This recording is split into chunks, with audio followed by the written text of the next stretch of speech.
Hey, if you want access to the transcripts and the show notes and the link talked about as part of this episode, you can go to seven, so the word all spelled out, SEVEN health.com/310.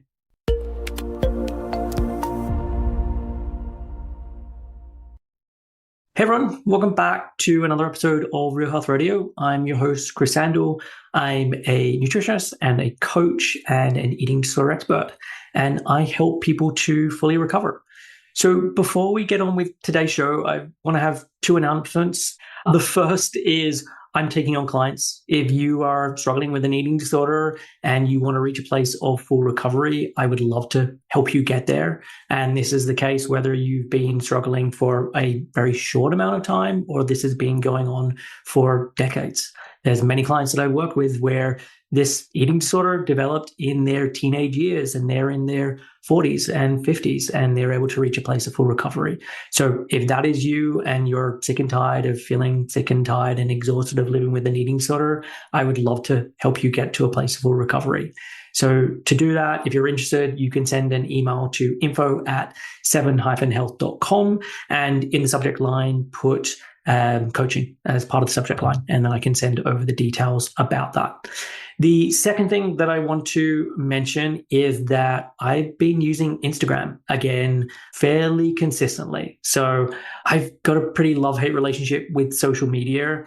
And I've decided this year that I wanted to get over that in terms of recognizing how useful social media can be for, one, putting out good information about eating disorder recovery and sharing my knowledge and expertise and tactics and all these different things that people can be doing and realizing that this can be a really great way of being able to communicate. But to really then from around about the August time, I've been very consistent with it. And I think prior to that, I had nearly 2 years of just not really posting at anything on Instagram. But it's really been since the August time that I've really embraced this and being very intentional about, okay, I'm going to be creating content specifically for this. I'm going to be really structured with the stuff that I put out. And so, yeah, if you're not following me on Instagram at this point, I really want to suggest that you do. It's at 7 Health Company, and the word 7 is spelled out. And so go there, follow it, and there'll be lots of helpful advice, suggestions. There's clips from the podcast that go up there. But yeah, previously I would never have mentioned it because it was so sporadic that I didn't feel it was even worth people following me. But now I truly do. And it's going to be more and more stuff that is going to Instagram because I'm seeing the value in it. That I'm having more people who are finding me through that, who are becoming clients because of that. And I'm seeing that it's getting in front of the right kind of people and people are resonating with what I'm putting out. So yeah, if you are on social media and want to have access to that, then at 7 Health Company. So on with today's show, what I want to go through today, and I'm titling this show, "You'll Never Have to Restrict Ever Again," or something to that. Something similar to that. I haven't figured out the exact title, but it will be something like that. And the reason I'm titling this and what I want to cover today has come about in terms of a couple of conversations that I've had with people, but there's one client in particular that I think about when I think about this idea. And I think what often happens when people think about recovery and starting to loosen the restriction and then fully allow themselves the permission to eat is this idea and this mistaken idea or belief that this is only for a limited time. So I have this window where I'm allowed to do recovery, where I'm allowed to eat certain foods or eat all of the food, and I'm allowed to do that, but I have this window that I can do it for. And I have this window where I'm doing recovery, I'm gaining some weight, I'm allowing my body to heal, but at some point, I'm going to be told, and it could be I'm going to be told by me in the eating disorder, but it could also be I'm going to be told by the inpatient facility that I'm working at or staying at, or the outpatient people that I'm working with. They're going to tell me that, okay, you have now done this for long enough. Now is the time that we do maintenance. Now is the time that we put the brakes on. And we're going to go to some lighter version of restriction. So from now on, do restriction, just don't take it as far as you took it last time. And so this then creates this false idea that there is this really short window of time that someone has to be able to do this. And this creates lots of fears and worries about this. So one of the fears is that I have to make the absolute most of this time. I have to do this absolutely perfectly. And when I was thinking about the client that has inspired this, she had this idea in her mind of like, there are all of these foods that have been off limits for so long. And she wanted to eat them all, but making sure she absolutely maximized this time. And what this meant was that she never got started because in her mind, she was like, I can't figure out what's going to be the perfect combination. And what if that time window goes by much quicker than I thought it was going to be? And it just created all this worry in her that then prevented her from then actually even getting started, from even making the necessary steps to do it, because there was this worry of, I'm going to waste this finite amount of time that I have to do this correctly. So I think that's one thing that can come up for people. The other part is that for many people, they're already just hanging on by a thread. Like they're able to maintain the restriction, but every single day is so hard to be able to do that. They're having to use exercise, they're having to use other forms of distraction. It feels like I am this dam that is about to break and I'm holding on by a thread. And the feeling there is, if I let go of this, there is no bringing this dam back. And so the worry is, at some point I have to do restriction again, but everything tells me if I release this, then I'm not going to be able to get this back under control at any point. And then I'm going to have ruined everything. Then I'm going to be turning into someone who has binge eating disorder. And that's the worst thing in the world if that happens. And so I can't even think about loosening the reins here. I can't even think about eating unrestrictedly because there's no way that I'll ever be able to stop again. And that's what I think I'll have to do. I think that this is for a short amount of time, and then I'll have to put the brakes on intentionally again. And so again, this is then the block for then being able to get started. The heart of so much of the fear around the eating disorder is that I'm going to do this thing. I'm going to gain weight. It's then going to hit some point where either I'm told you've gained enough weight, you need to just stop this now, you need to do maintenance now, or I'm going to reach a point where I physically am like, I can't do this anymore. I can't go any higher than this. And what I'm going to notice is that I've gained weight. The thoughts are still there. Nothing fundamentally has changed. Yeah, I've eaten some extra foods, but in terms of my lived experience, in terms of my actual freedom, in terms of my quality of life, nothing's going to have gotten any better. And why did I go through this whole process? I would have been better off just staying put where I was, having everything still be under control. It's just a waste of my time to go through that. Because again, there's this idea that at some certain point that I'm going to be told that we had to stop this. And from my perspective, like none of that stuff is true. Once you start to eat unrestrictedly and you remove all of those restrictions, at no point do you then need to intentionally build those things back in. You are not then at some point having to choose, okay, I now need to put the brakes on again. And the reason is that your body will take care of this on your behalf. So when you start to eat food again, in the beginning, you need a lot more food. Your body has not been getting what it needs to be able to function properly and to be able to do all of the repair work that it needs to be able to be able to run all your various systems and organs. And so, yeah, you need a lot more energy because you're not just needing energy for today, you're needing energy for today and yesterday and however long this thing's been going on for. And so if this has been going on for 5 years or 10 years or 20 years or 30 years, there is a lot of debt that is accrued. There's a lot of energy that didn't come in that the body actually needed to do all of the things that it needs to do to be able to function properly.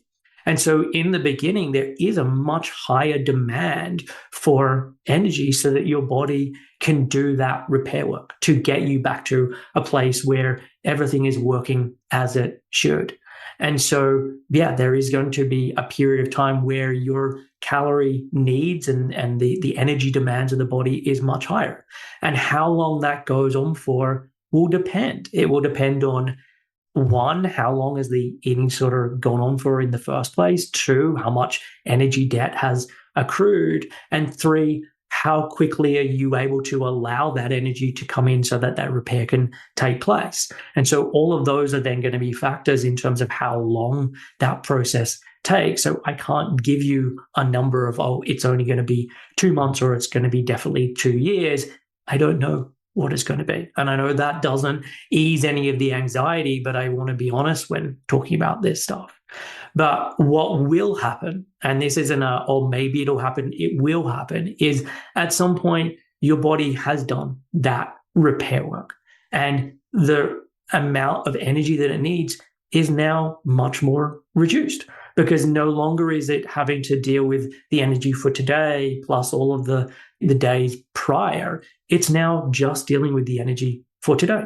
And so then what you need starts to come down because it doesn't have to pay off any of the debt. You've paid off all of the energy debt that has accrued. And so when that happens, you just notice, hey, I'm just not as hungry as I was before. I'm not needing as many snacks as I did before. Maybe during your recovery, at some point, you're like, I'm needing to eat every hour. I'm needing to eat every 2 hours. And at some point, hey, I can have a really solid breakfast. 4 hours can go by and I haven't even thought about food. And then I have something else to eat. And then another handful of hours go by. And so your capacity to get by is much more improved. And not because you're restricting or white knuckling it or anything along those lines, but because your body truly can go longer stretches of time without having that food. And so what happens is that the energy that you need comes down. And so you don't need to then use restriction to do this. Your body is taking care of it. And so an example that I can give with this, like if I go on holiday and we go to say a resort, we go to somewhere that has a buffet and it might have a buffet for breakfast, lunch, and dinner. What often happens on day one is I will eat more food. And I'll eat more food because it's kind of novel to be somewhere where there's all of these different options. Like, yes, I have lots of food in my house, but I don't often have like all of these different options. So on day one, it's like, great, cool. Let me add a donut to the plate and I'm going to get some of that chicken thing and I'm going to get some of that burger and let me try the chips and let me try this thing and that thing. And so, yeah, on that day one, I probably eat more food than I generally do just because, wow, this is novel. This is new. I'm on holiday. This sounds fun. Day two, maybe I'm eating a similar amount as I did on day one. But pretty quickly, that novelty starts to come down. It's not as exciting because we're now at day three. I've seen most of the things that are here. We're now at day four. Okay, cool. It's a repeat of what I'd seen the day before. And my excitement about all that food just starts to naturally come down. And it's not because I'm shaming myself of like, remember how much you ate on day one. We really need to get a handle on this. Or it's really bad to be eating that amount of sugar or that amount of carbs. Or do you really need to be having ice cream with your breakfast or any of those kind of things? My body is just like, yeah, we got in quite a bit of energy the last couple of days. We're just not needing as much going forward. And that's not a conscious thing. That's just that's just what naturally happens. Not necessarily. That's what naturally happens. And so I'm waking up for breakfast. I'm just not as hungry as I was before. And as the week goes on, by the end of the week, my eating's kind of what I do when I'm back at home. And so rather than having all of these different things for breakfast, yeah, I'm getting back to what I usually do. And again, not from a place of restriction, just because, you know what, I'm just not as interested as I was before. And I think when most people hear that, there's this idea of like, no, that could not possibly ever be true. Like if I go away to a buffet and somewhere where there's that every day, like I really need to be on guard. And there's this idea like, oh, it's just going to go exponential and every day is going to be worse and it's just going to turn into this horrible situation. I mean, it's the same as over the holiday period. If I have like Christmas dinner, like, yeah, we have a lot of food. And then the next day there could be tons of leftovers in the fridge and in the cupboards. And my enjoyment or my pull towards that is significantly less because, wow, I ate a lot of food yesterday. I'm just still pretty full from doing that. And so I'm just trying to give this example of the fact that you don't need to restrict at some point in the future to put the brake on or get in control again or any of those things. If you allow your body to get in the energy that it needs as part of recovery and to get out of the energy debt and to really repair your relationship with food. So your body knows that all foods are on the table. You have full permission to eat anything that you want at all times. You get to a place where, hey, I can now start to pay attention to what genuinely makes me feel better. How do I feel after eating that food? What do I want to eat in this moment because of what am I craving from a taste perspective? And you can then bring all of these different things in. And there can be times that you eat something purely for pleasure that maybe doesn't leave you feeling that great afterwards, but it's like, hey, I made that choice because actually that was what I wanted in that moment. And then there's other times where, hey, I'm going to make a choice that feels a little more bland or a little less exciting, but I know that actually I've got quite a busy day ahead of me. And this is the kind of meal that is going to keep me having good energy for the longest amount of time. And so that's why I'm eating in this fashion. And it's not always just black and white like that. There's lots of different nuance connected to this. But I guess the point I'm trying to get across is that you get to a stage where you're not having to micromanage this. You're not having to restrict. And I'm a big fan of intuitive eating. It's not where recovery will start with someone, or at least there's many of the principles of intuitive eating that we need to hold back on because you're just not in a state to be able to use them right now. But intuitive eating is really the place that I take people to and that you want as an end goal, and not again where you're checking off, am I doing each of the 10 principles each day? But this just becomes the natural way of being. You're not even necessarily even having to think about these things because it is just so ingrained within you. And the other thing that I think can also come up with this is that when you're starting to eat in a more unrestricted way, there can be certain emotions that come up. There can be guilt, there can be shame, there could be regret, there can be these negative emotions or these uncomfortable emotions that are then connected to that experience. And what I can often hear from people is this idea of, oh, maybe those things are really helpful for me. Like maybe they're serving a function that actually if I didn't feel this guilt or if I didn't feel this shame, then it would just go exponential and I would never get a handle on my eating. Like this is a good thing that I'm feeling these things because they're going to be the things that keep me in check. And I would say that I vehemently disagree with that as an idea, because you don't need those kind of negative emotions to be able to eat in a very balanced, normal, have a healthy relationship with food. Really, those emotions are coming up because of beliefs that you may have. They're coming up because of being in a state and having the eating disorder. Because the reality is that you don't need those emotions to help you to eat in a way that is supporting your body. And really they're coming out or coming up or arising because of the fact that your body is seeing food as a threat at this point. And that's what happens when you're in an eating disorder.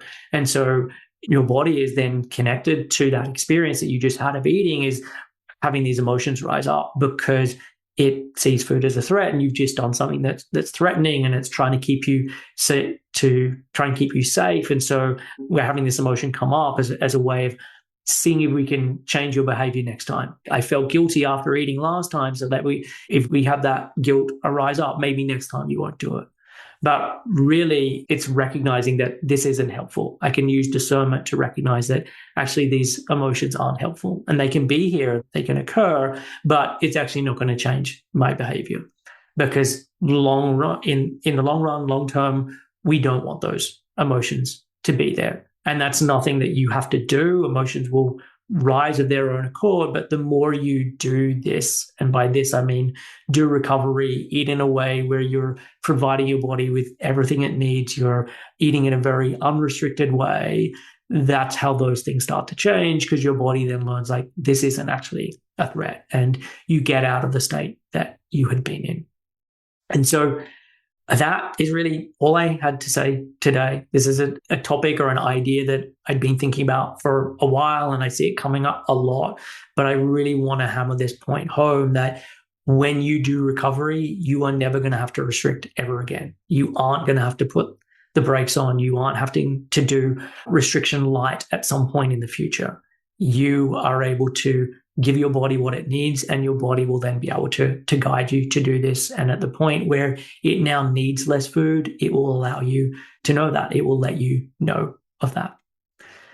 So that is it for this week's episode. If you are wanting support in recovery, if you want to reach that place of full recovery and you're wanting coaching and support, I would love to help you to get there. You can send an email to info@7-health.com, put coaching in the subject line, and I can get the details over to you. So that is it. Have a great week. I will be back with another episode next week. Until then, take care of yourself, and I will see you soon.